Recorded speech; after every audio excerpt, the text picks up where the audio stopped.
बिस्मिल्लाहिर्रहमानिर्रहीम। आज तक के मुअज़्ज़ज़ नाज़रीन अस्सलामु अलैकुम।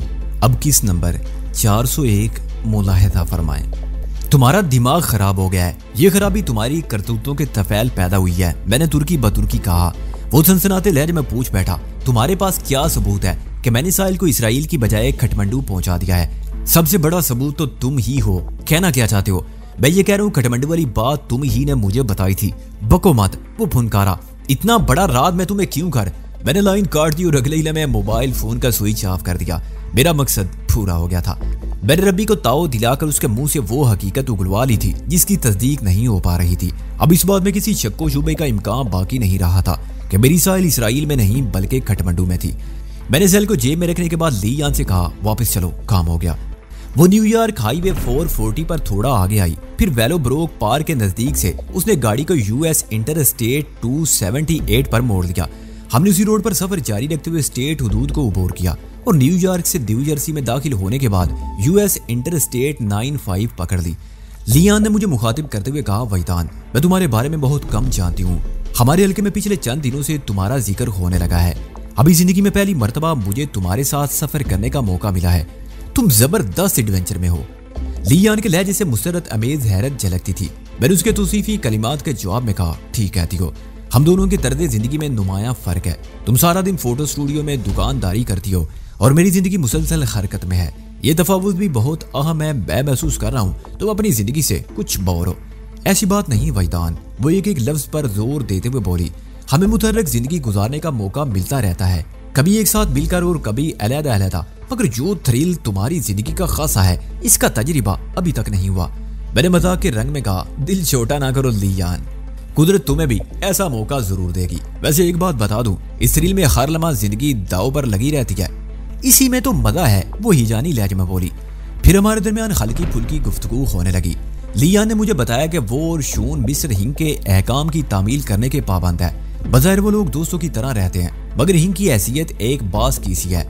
वो उन्हें मुख्तलिफ मकासद के लिए काम में लाता रहता है। फोटो स्टूडियो तो एक आर्ट है और कारोबार का कारोबार भी है। इस स्टूडियो पर 2 मुलाजिम भी उन्होंने रखे हुए हैं। लियान और शून निगरानी और मैनेजमेंट वगैरह का काम करते हैं। थोड़ी बेतकल्फी हुई तो लियान ने मुझे निजी जिंदगी के बारे में भी बता दिया। उनकी शादी को 4 साल हो चुके थे, लेकिन अभी तक वो बेऔलाद थे। उनकी महरूमी का सुनकर मुझे अफसोस हुआ। मैंने हमदर्दाना लहजे में कहा, औलाद बहुत बड़ी नेमत है, इसके बगैर शादीशुदा जोड़े की जिंदगी मुकम्मल नहीं हो पाती। वो यकदम संजीदा हो गई और खामोशी से विंड स्क्रीन के पार देखने लगी। उसके चेहरे के तासरात बताते थे मेरी बात उसे पसंद नहीं आई थी। उसने कोई एतराज तो नहीं किया, ताहम उसका रद्द अमल बहुत कुछ जाहिर कर रहा था। जब वो मजीद 5 मिनट भी खामोश रही तो मैं पूछे बिना ना रह सका, तुम अचानक इतनी संजीदा क्यों हो गई हो? कोई बात नहीं, वो मसनूई मुस्कुराहट के साथ बोली। बात तो है, मैंने कहा, अगर बताना नहीं चाहती हो तो ये अलग मसला है। उसने कहा, मैं जिंदगी के लिए औलाद को जरूरी नहीं समझती। उसके ख्यालात ने मुझे चौंका दिया। मैंने पूछा, क्या तुम्हारा शोर शून भी इन्हीं नजरियात का हामिल है? जवाब देने की बजाय वो ज़री होंठ पर जुल्म करने लगी। मैं समझ गया वो किसी नफ्सियाती आर्जे में मुब्तला थी। मैंने कुरीदने वाले अंदाज में पूछा, तुमने मेरे सवाल का जवाब नहीं दिया लियान। शून को बच्चे की बहुत ख्वाहिश है, उसने कहा, लेकिन मैं ही उसके लिए तैयार नहीं हूँ। अब मुझे शून की बेचारगी पर अफसोस होने लगा। लियान ने कदरे तल्ख लहजे में कहा, क्या ये जरूरी है अपना ही बच्चा पैदा किया जाए? मैंने इसे जब या नजर से उसे देखा और पूछा, तुम कहना क्या चाहती हो? इंसान बच्चा अपना ही पैदा करता है, दूसरों का तो नहीं। तुम्हारी बात ने मुझे उलझा कर रख दिया है। मैं अडॉप्शन की बात कर रही हूँ। वो मेरी जानिब देखे बगैर बोली, क्या तुम कोई बच्चा अडॉप्ट करने के बारे में सोच रही हो? हाँ, मगर शून को ये आइडिया पसंद नहीं। उसने बुरा सा मुंह बनाया। वो अपना बच्चा चाहता है। मेरा ख्याल है उसका मुतालबा बल्कि ख्वाहिश जायज है। तुम मर्द होना, उसी का साथ दोगे। ये बात नहीं लियान, मैंने इस अजीब और गरीब लड़की को मुखातिब करते हुए कहा, मैंने एक जायज और असूली बात की है। इसमें मर्द की तरफदारी का कोई पहलू नहीं निकलता। वो तंजिया लहजे में बोली, तुम शायद अमेरिका के बारे में ज्यादा नहीं जानते। यहाँ अनवांटेड बच्चे यानी बिन चाहे बच्चों की तादाद बहुत ज्यादा है। लातादाद बच्चे लावारसों की तरह मुख्तलिफ फलाई मराकज में पलते रहते हैं। अगर हम वहाँ से कोई बच्चा अडॉप्ट कर लें तो एक इंसान को बेहतर जिंदगी फराहम कर सकते हैं। ये एक तरह से नेकी का काम भी होगा। एक लम्हे को रुककर उसने मुझसे सवाल किया, क्या शून की तरह तुम भी अडॉप्शन को बुरा समझते हो? नहीं, मैंने नफी में गर्दन हिलाई। मैं अडॉप्शन को हरगिज़ बुरा नहीं समझता, मगर ये काम अगर नजरिया जरूरत के तहत किया जाए तो वाकई इससे बड़ी और कोई नेकी नहीं हो सकती। नजरिया जरूरत से तुम्हारी क्या मुराद है? उसने पूछा। अगर कोई शादीशुदा जोड़ा बच्चा पैदा करने की कुदरती सलाहियत से महरूम हो तो इस सूरत में अडॉप्शन नजरिया इस जरूरत के तहत होगी। मैंने वजाती अंदाज इख्तियार करते हुए कहा, क्या तुम लोगों के साथ इस किस्म की कोई प्रॉब्लम है? नहीं, बिल्कुल नहीं, वो कतई अंदाज में बोली। फिर मैं कहूंगा तुम गलती पर हो, मैं क्या करूं? वो स्टीयरिंग पर हाथ मारते हुए बोली, बस मैं बच्चा पैदा नहीं करना चाहती, मैं 3 बार अबॉर्शन करवा चुकी हूँ। तुम फितरत से खुली जंग कर रही हो, मैंने कहा, और इस जंग में आज तक किसी को कामयाबी हासिल नहीं हुई। लियान के ख्यालात के बारे में जानकर मुझे उसकी हालत पर अफसोस और बेचारे शून पर तरस आने लगा। यकीनी तौर पर वो किसी नफ्सियाती पेचीदगी का शिकार थी। बाज़ अहल और बाद नाअहल वालिदैन औलाद की ख्वाहिश की खातिर इलाज मुआलजे लाखों करोड़ों लुटा देते हैं, और एक लियान थी जो कुदरत के साथ जंग पर कमर बस्ता थी।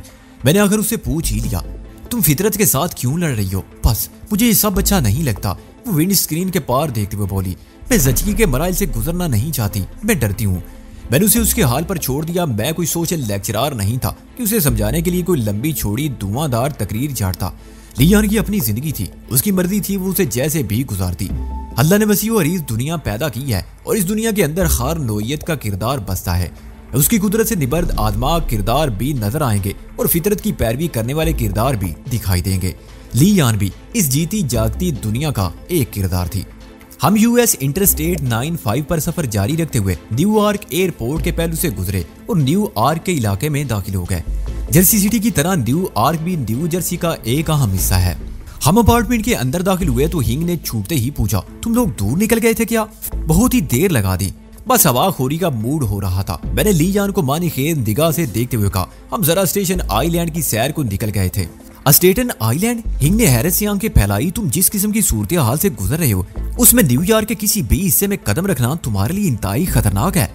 देखो, मैं सही सलामत वापस आ गया हूँ, मैंने सादगी से कहा। बहरहाल वो जल्दी से बोला, तुम्हारे लिए खुशखबरी है वैदान।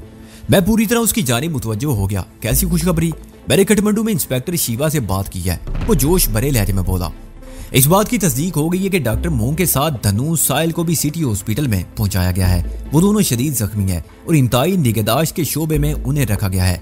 सिटी हॉस्पिटल पुलिस की कड़ी निगरानी में है। इंस्पेक्टर शिवा इस मिशन का निगरानी आला है। वो एक लम्हे को मुतवक्कफ हुआ, फिर बात मुकम्मल करते हुए बोला, डॉक्टर मोंग या धनु से फिलहाल बराह रास्त बात नहीं हो सकती, हमें उनके कदरे बेहतर हो जाने का इंतजार होगा।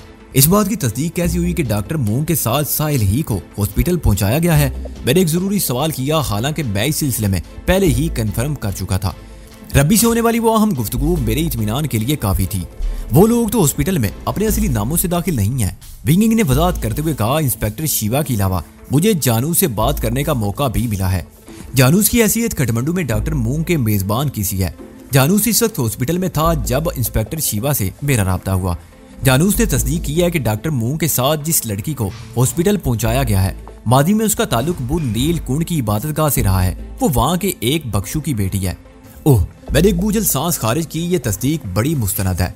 फिर मैंने हिंग को रब्बी से होने वाली गुफ्तगू के बारे में बताया और कहा, मैं पहली फुर्सत में काठमांडू जाना चाहता हूँ।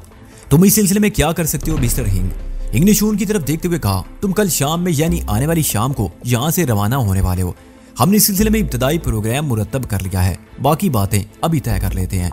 मेरे डॉक्यूमेंट्स का क्या होगा? मैंने उसकी बात पूरी होने से पहले ही पूछ लिया। वो बोला, डॉक्यूमेंट्स का मसला भी हल कर लिया गया है। तुम शोन की आईडी पर न्यू जर्सी से काठमांडू तक सफर करोगे।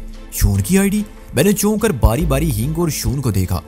उनके दरमियान पहले से इस मौजू पर गुफ्तगू हो चुकी थी। उनके चेहरों का इत्मीनान और ठहराव यही बताता था। हिंग ने इस बात में सर हिलाया और बड़े रसान से बोला, शून और तुम्हारे कद काट और सेहत में 19-20 का फर्क है। तुम्हें शून बनाने में मुझे तुम्हारे चेहरे पर बहुत कम काम करना पड़ेगा। मेकअप की दुनिया में 2 नहायत ही अहम टेक्निक्स इस्तेमाल होती हैं, थीम कलर और स्किन।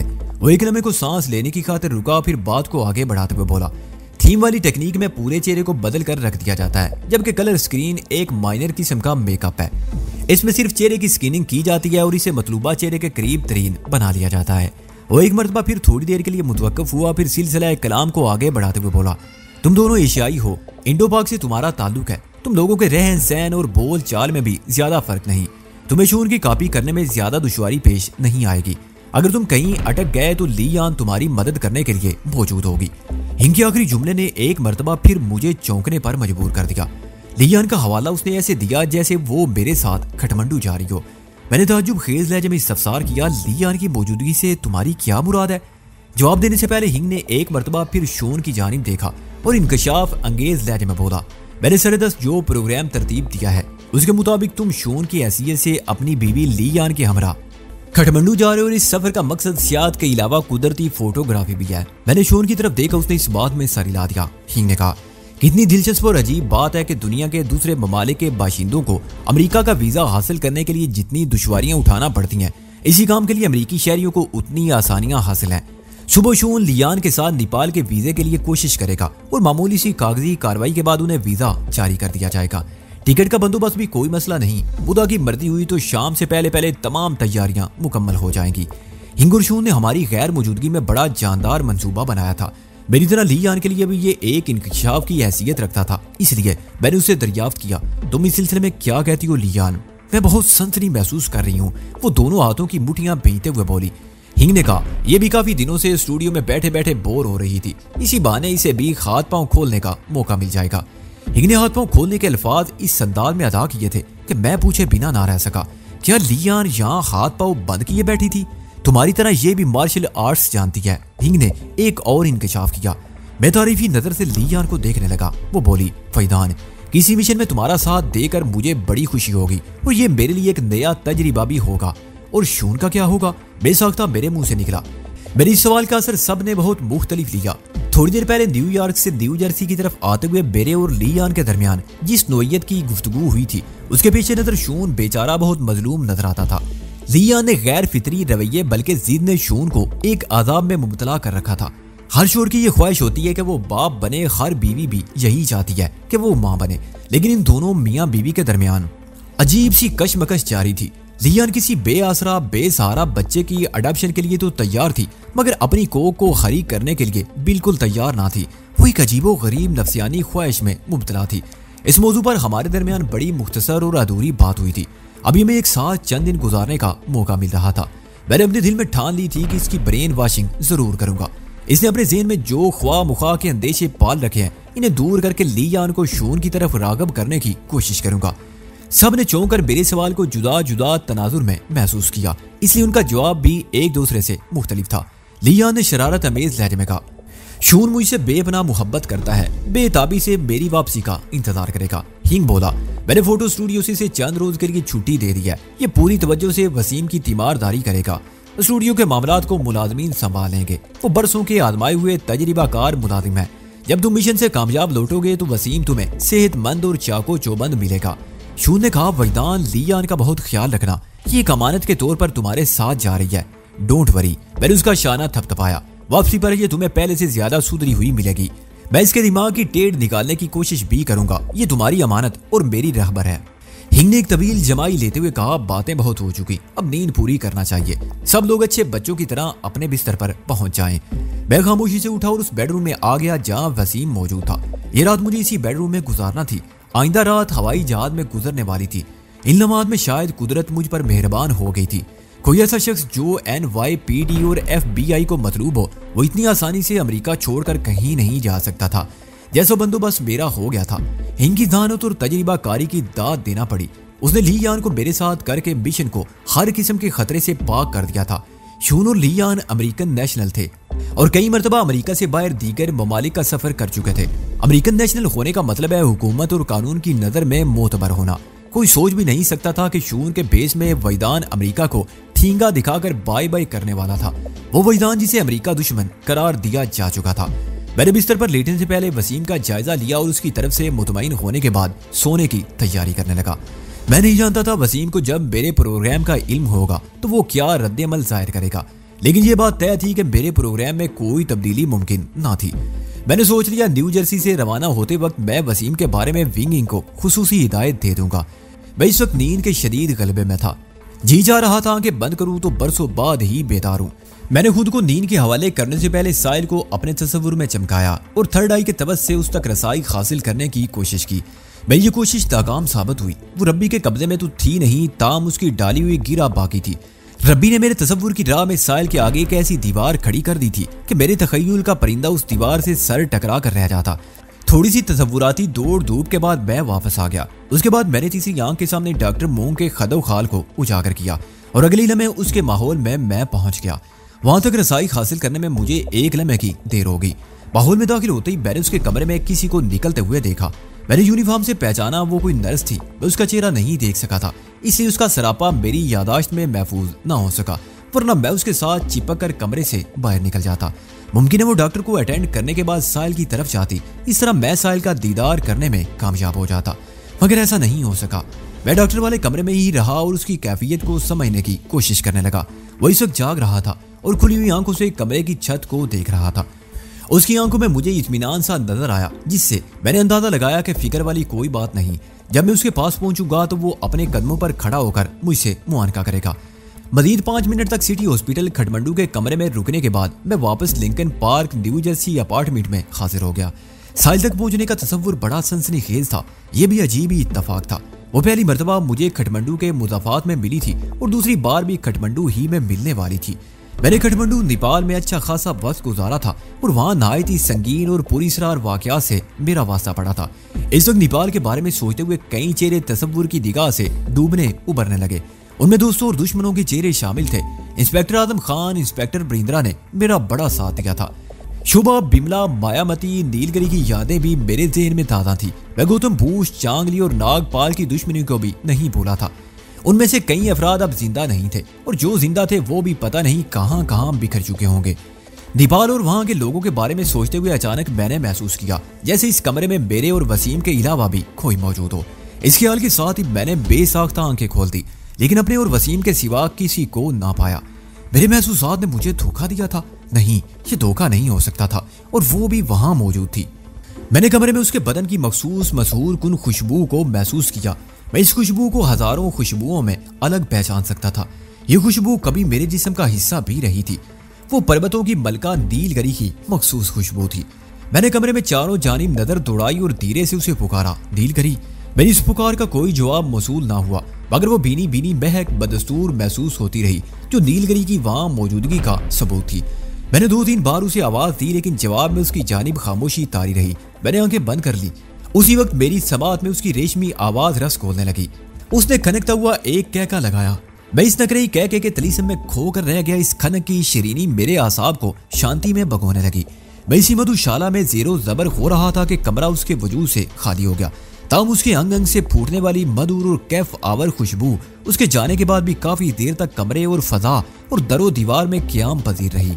नीलगिरी ने नया पैंतरा बदलकर मुझसे नए अंदाज की अटखेलियां शुरू कर दी थी।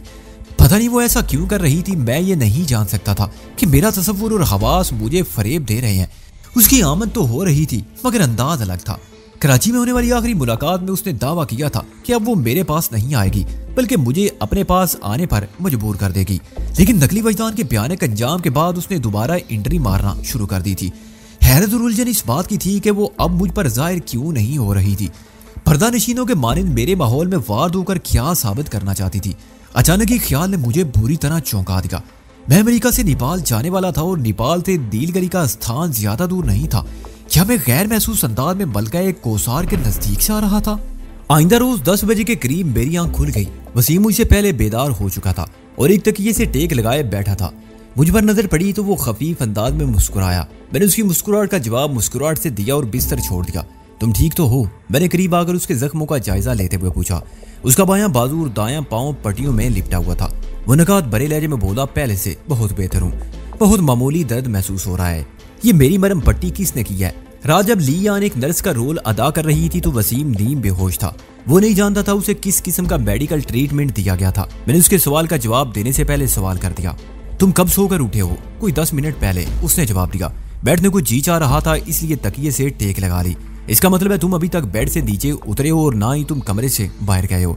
फिलहाल ये मेरे बस में नहीं। उसने अपने पाँव की माजूरी की जानिब इशारा किया। ओह, मैं गहरी सांस लेकर रह गया। फिर मैंने नहायत ही मुख्तसर अल्फाज में उसे उन हालात के बारे में बताया जो उसकी बेखबरी के दौरान में वाक़े हुए थे। वो तो सबवे से निकलने के बाद हिंग की गाड़ी में बैठे ही बेहोश हो गया था।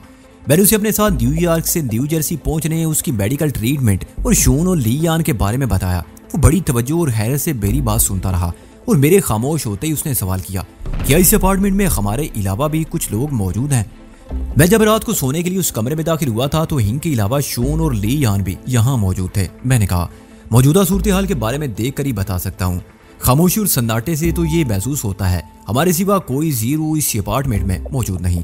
वो जख्मी पाँव वाली टांग को दराज करते हुए बोला। मैंने कहा, मुमकिन है वो लोग अभी तक सो रहे हों, सुबह 5 बजे तक तो हम जाग रहे थे। एक लम्हे के तवक्कुफ से मैंने उससे पूछा, तुम्हें वॉशरूम जाना हो तो मैं सहारा दे दूं, मैं थोड़ी देर बाद वॉशरूम जाऊंगा। उसने कहा, और मेरा ख्याल है मैं किसी सहारे के बगैर थोड़ा लंगड़ा कर चल ही लूंगा। मैंने कहा, तुम्हारे पाँव की हालत ठीक नहीं, फिलहाल तुम्हें बहुत ज्यादा एहतियात की जरूरत है। मेरा सहारा नहीं लेना चाहते तो दीवार को पकड़कर वॉशरूम तक चले जाना। उसने ममनूनियत भरे अंदाज में सर को इस बाती जुम्बश दी। मैंने गंगड़ाई ली और फ्रेश अप होने के लिए वॉशरूम में घुस गया। 10:30 बजे तक हम दोनों नाश्ते के लिए तैयार हो चुके थे। मैं वसीम को बेडरूम में छोड़कर बाहर निकल आया।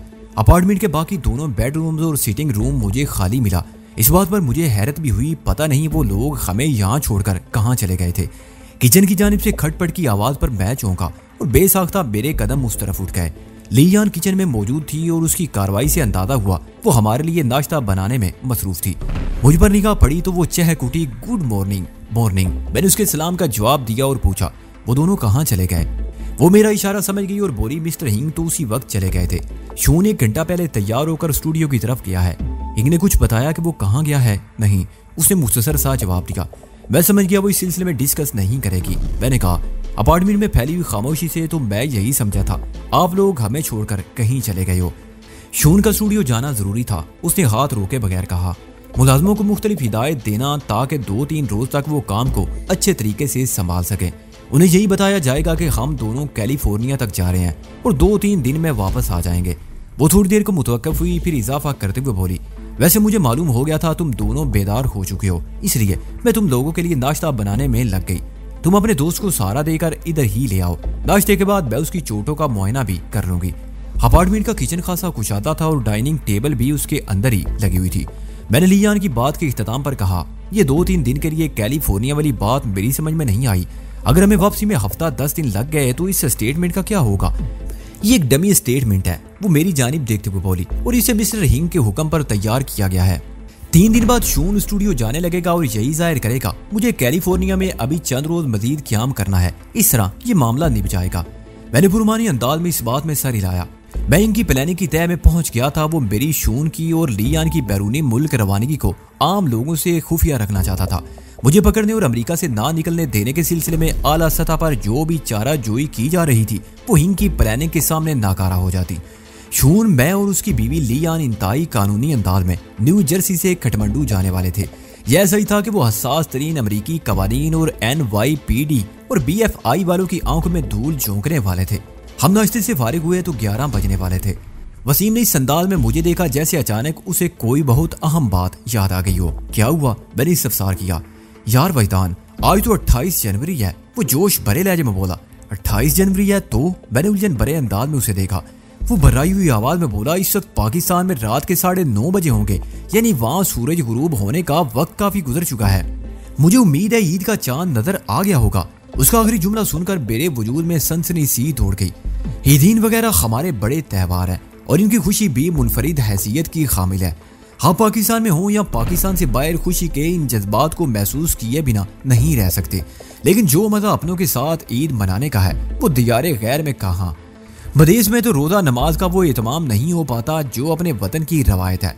अगर पाकिस्तान में इस रोज चांद हो गया तो अगले रोज यानी 29 जनवरी को वहाँ ईद उल फितर मनाई जाने वाली थी। मैंने वसीम के जोश और जज्बे को देखते हुए कहा, वसीम तुम्हें फौरन अपने घर फोन करना चाहिए। वहाँ जा नहीं सकते तो कम अज कम उन्हें ईद मुबारक ही कह दो। एक लम्हे को रुककर मैंने इजाफा किया, और हाँ, अपनी खैरियत के बाद उन्हें यह भी बता देना कि तुमने मैनहट्टन और टैक्सी ड्राइवर को तर्क कर दिया है। अपनी नई जॉब और पते ठिकाने के बारे में तुम उन्हें बाद में बताओगे। उसने इस बात में गर्दन हिलाई तो मैंने लियान से फोन के बारे में मालूमात हासिल की। उसने बताया कि इस अपार्टमेंट के फोन से ओवरसीज डायलिंग हो सकती थी। चुनाचे वसीम ने पूरे 10 मिनट तक अपने घर वालों से बात की। वहाँ चांद नजर आ गया था और अगली सुबह वहाँ ईद मनाई जाने वाली थी। इसकी देखा देखी मुझे भी तरारी आ गई। ईद खुशी का एक बहुत बड़ा मौका है और अपनों से दूर बसने वालों को इसकी अहमियत का कुछ ज्यादा ही एहसास और कदर होती है। पाकिस्तान में मेरे भी बहुत से खैर ख्वाह मौजूद थे, मगर मैं अपने हालात के पेश नज़र फर्दन सबसे बात नहीं कर सकता था। चुनाचे मैंने सिर्फ एक नाम को सर्कल किया और उसके घर का नंबर डायल करने लगा। मेरी मतलूबा आवाज हेलो की सूरत में समाअत तक पहुंची तो मैंने बेइख्तियार कहा, सद्दफ, चांद रात मुबारक हो और ईद की भी पेश की मुबारकबाद कबूल करो। वो वजदान, उसकी हेजान भरी आवाज मेरी समा से टकराई। तुम कहाँ गायब हो? मैंने कहा, तुम्हारे कान में बोल रहा हूँ, क्या मुझे विश नहीं करोगी?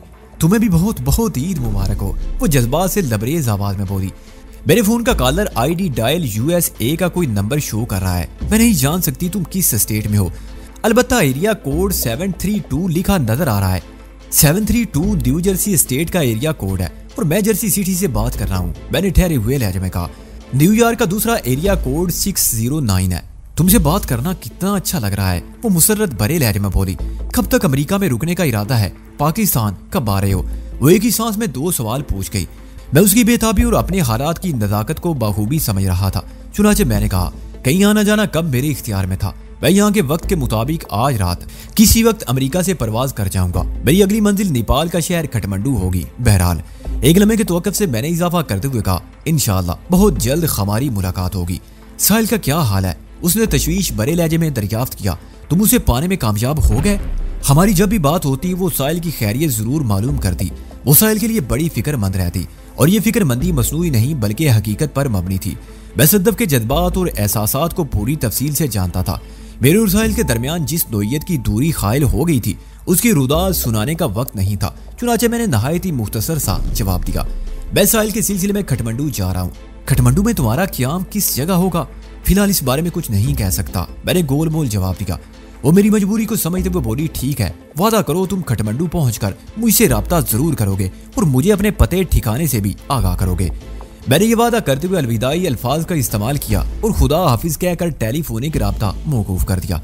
सदफ मेरी जिंदगी के एक बड़े हिस्से पर काबिज थी, लेकिन हालात की सितम ज़रीफी ने हमें एक दूसरे से दूर कर दिया था। सदफ बहुत ही खुले दिल और कुशादा जहन की मालिक थी। मैंने अपनी जिंदगी में आने वाली लड़कियों से उसे बहुत मुख्तलिफ पाया था। मेरे तजर्बे के मुताबिक सदफ एक ऐसी लड़की थी जो मेरे मसले को जानती थी और ये बहुत बड़ी बात थी। बाज इंसान सारी जिंदगी एक साथ गुजार देते हैं मगर एक दूसरे के मसले को समझ नहीं पाते। उसके हल करने की बात तो कहीं आगे की है। हम फोन से फारिग हुए तो लीयान वसीम की चोटों के मुआयने में मसरूफ हो गई। बाजू वाले जख्म पर उसने नई बैंडेज की और कहा, खून का रसाव रुक गया है। मैंने जो नई पट्टी बांधी है उसे 2 दिन तक खोलने की जरूरत नहीं। आजकल मौसम खासा ठंडा है, लिहाजा फिक्र की कोई बात नहीं। ढकने की चोट के बारे में क्या कहती हो? मैंने इस्तफसार किया।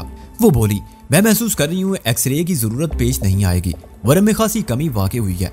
अगर फ्रैक्चर वगैरह का मसला होता तो अब तक सूजन और भी बढ़ चुकी होती। बहरहाल हफ्ता भर तो इसे आराम करना ही होगा। हमारे जाने के बाद शून बासानी इसकी देखभाल कर लेगा। लियान के आखिरी जुमले पर वसीम ने चौंक कर मुझे देखा। अभी तक मैंने उसे अपनी काठमांडू रवानगी के बारे में कुछ नहीं बताया था। वो पूछे बिना ना रह सका, वहीदान आप लोग कहीं जा रहे हो? मैंने इस बात में गर्दन हिलाई। कहाँ? उसके लहजे में हैरत 2 चंद हो गई। मैंने कहा, अभी बताता हूँ। लियान ये समझी कि शायद मैं उसकी मौजूदगी में ये बात नहीं करना चाहता। वो फर्स्ट एड बॉक्स को समेटते हुए बोली, तुम लोग गपशप लगाओ, मैं दीगर काम देख लूँ। जाने से पहले एक मुनासिब सी तैयारी भी करना है। लिया ने दूसरी मर्तबा जाने का जिक्र किया तो वसीम बेहद उलझन ज़दा नजर से मुझे तकने लगा और जब लियान कमरे से रुखसत हो गई तो वो फट पड़ा, ये जाने का क्या चक्कर है वहीदान? मैंने नहायत ही मुख्तसर अल्फाज में उसे अपनी हंगामी प्रोग्राम से आगाह किया। उसने न सिर्फ पूरी तवज्जो से मेरी बात सुनी बल्कि वो मामले की नज़ाकत को भी बखूबी समझ गया। एक गहरी सांस लेते हुए उसने कहा, वहीदान अगर तुम्हें साहिल का कोई सुराग मिल गया है तो पहली फुर्सत में तुम्हें उसकी जानिब रवाना हो जाना चाहिए। फिर एक लम्हे के तवक्कुफ से उसने इजाफा किया, इस मजबूरी ने मुझे बेबस कर दिया है। उसने अपनी पट्टी बांधे पाँव की जानिब इशारा किया। अफसोस कि मैं इस मिशन में तुम्हारा साथ देने के काबिल नहीं हूँ। Wish you good luck. मैंने आगे बढ़कर उसे गले से लगा लिया और उसका शाना थपकते हुए तसल्ली अमेज लहजे में कहा, तुम फिक्र ना करो यार, इंशाअल्लाह हम बहुत जल्द दोबारा मिलेंगे।